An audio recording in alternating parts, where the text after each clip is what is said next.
Do you think that Banana Island property owner and resident association are overreacting? Is it okay for investors to buy or convert their unit within a residential estate to a short-let apartment? What is your thought?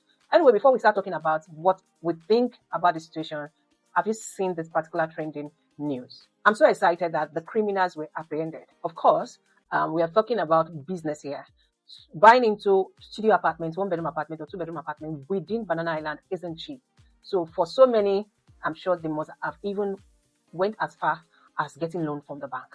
And this got my attention even more because just 2 days ago, a client who bought into one of our short-let projects was raising an objection, and she was wondering why she can't stay in a unit for as long as she wants, to relax, occupy her unit whenever she wants. And I started explaining the fact that this is strictly business. We've seen people buy into residential estate and convert their units into short-let. But over time, residents start complaining and it starts affecting the business, because an environment where you know the people coming in, living within the estate is safe or more sane than where you have different faces coming in and you don't have their details in that sense.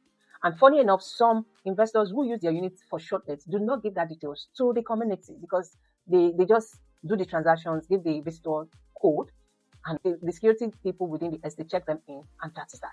But if it is a strictly short-let project, more attention is paid to who is coming in, the time the person checked in, the time the person goes out, leave the key, comes back. Even if it's staying for more than a week or two, details are dated.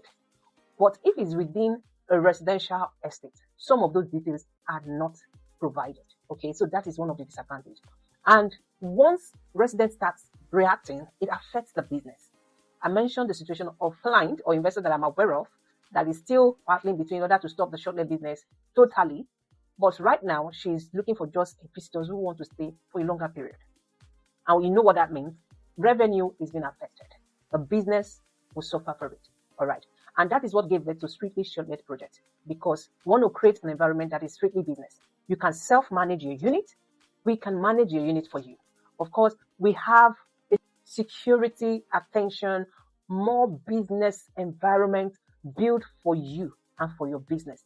All right. So if you're looking at investing into income generating property, and short-let is the option you're targeting, if you don't have the resources to build a block of short-let projects, then your focus should be buying into a short-let project.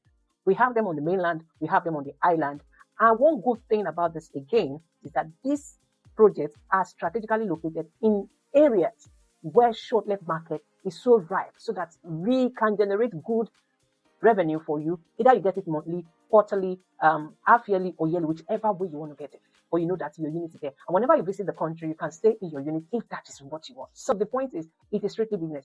You can resell your unit if you feel, okay, I'm not getting as much income, or I'm done with income generating property. The property has appreciated and you can resell. Using a residential unit for a short-let business, it has its negative side because of the criminal exposure, the negative impact it has on other people. We kick against it. We advise investors against it.